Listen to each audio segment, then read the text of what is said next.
નમસ્કાર મિત્રો, હું ચુડાસમા પરસોત્તમ આપ દરેક મિત્રોનું ટીમ આઝાદ વતી દિલથી સ્વાગત કરું છું। મિત્રો, આજના વિડીયોની અંદર ગુજરાત પોલીસ એલઆરડી અને પીએસઆઈ ભરતીને ધ્યાનમાં રાખીને એક વિગત જોવાની છે કે કયા જિલ્લાનું ગ્રાઉન્ડ કેટલા મીટરનું છે। જે હા મિત્રો, તમામ ગ્રાઉન્ડની વાત કરવાની છે કે કયા ગ્રાઉન્ડની અંદર તમારે કેટલા રાઉન્ડ દોડવાનું આવશે, કયું ગ્રાઉન્ડ કેટલા મીટરનું છે।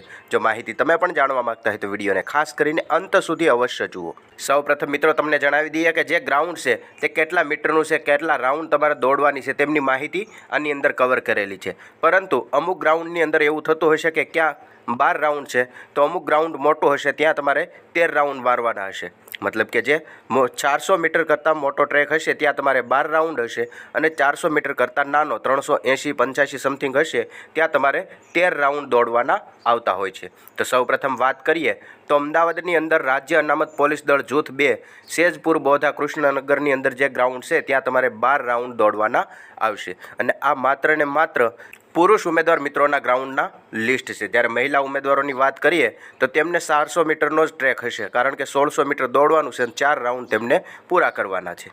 આ છે પુરુષ ઉમેદવારો માટે। ત્યારબાદ વાત કરીએ ગોધરાનું જે ગ્રાઉન્ડ છે તેમની અંદર પણ 12 રાઉન્ડ છે। ભરૂચનું જે ગ્રાઉન્ડ છે પોલીસ હેડક્વાર્ટર કાળી તલાવડી સિવિલ લાયસન્સ ખંભાલા રોડની બાજુમાં ભરૂચ, ત્યાં પણ 12 રાઉન્ડ જ છે, મતલબ કે 400 કરતાં મોટો ટ્રેક છે।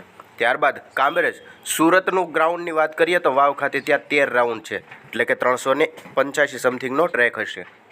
અને બીજા સોશિયલ મીડિયાના માધ્યમે મળેલા અમુક વિડીયો છે જે તમે જોઈ શકો છો। પોલીસ હેડક્વાર્ટર જામનગર, ત્યારબાદ રાજકોટનું જે મહિલા ગ્રાઉન્ડ ઉમેદવાર છે તેમનું, ત્યારબાદ પોલીસ હેડક્વાર્ટર હિંમતનગરનું ગ્રાઉન્ડ 5 કિલોમીટર 25 મિનિટ, ત્યારબાદ જૂનાગઢનું ગ્રાઉન્ડ તમે જોઈ શકો। આવી રીતે જુદા જુદા ગ્રાઉન્ડમાં જુદો ટ્રેક દર્શાવવામાં આવેલો છે। જ્યાં મિત્રો ત્યારબાદ આ મહેસાણાનું પોલીસ પરેડ ગ્રાઉન્ડ છે તે તમે જોઈ શકો છો।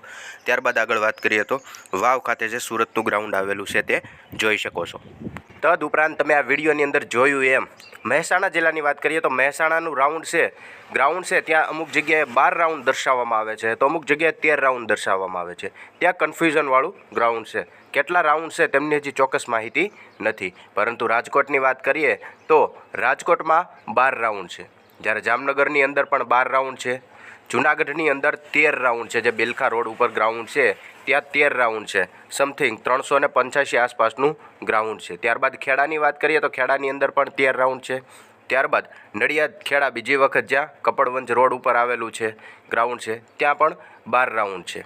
તેમનાથી આગળ જોઈએ મહેસાણાની અંદર પણ 12 રાઉન્ડ છે અને છેલ્લે હિંમતનગર, તો હિંમતનગરના ગ્રાઉન્ડની અંદર 13 રાઉન્ડ દર્શાવવામાં આવેલા છે। આવી રીતે અમુક જગ્યાએ 12 રાઉન્ડ છે તો અમુક જગ્યાએ 13 રાઉન્ડ છે, મતલબ કે 400 કરતાં નાનો ટ્રેક છે અથવા તો 400 કરતાં મોટો ટ્રેક છે। એવી રીતે ગ્રાઉન્ડને લગતી આ માહિતી હતી જે વિડીયોની અંદર ખાસ જોઈ, અને આ માહિતી છે તે સોશિયલ મીડિયાના માધ્યમે મળેલી છે, કોઈ ચોક્કસ રીતે કે કોઈ ઓફિશિયલ રીતે જાહેર થયેલી નથી, જેની તમામ ઉમેદવાર મિત્રોએ ખાસ નોંધ લેવી। જે આ મિત્રો પોલીસ કોન્સ્ટેબલ અને પીએસઆઈને લગતી એક આમ મહત્વની અપડેટ હતી જે વિડીયોની અંદર ખાસ જોઈ। આવીને આવી માહિતી જોતા રહેવા માટે હમણાં ચેનલને સબસ્ક્રાઈબ જરૂરથી કરી લેજો।